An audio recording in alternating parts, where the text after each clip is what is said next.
para mapatunayan mo na talagang nagkamali lang sila ng paglalagay doon sa iyong gender, na ikaw naman ay talagang tunay na babae pero nagkamali yung nailagay sa iyong birth certificate at naging lalaki yung iyong gender, ganon. So, kailangan mo ng medical certificate na nakalagay doon na hindi ka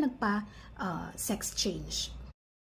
So, ano naman yung pwede mong mga isubmit na dokumento para mapatunayan, halimbawa na yung first name na nakalagay doon sa iyong PSA ay hindi yun ang first name na ginagamit mo sa ibang mong records.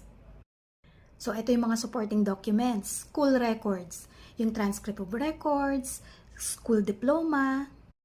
baptismal certificate,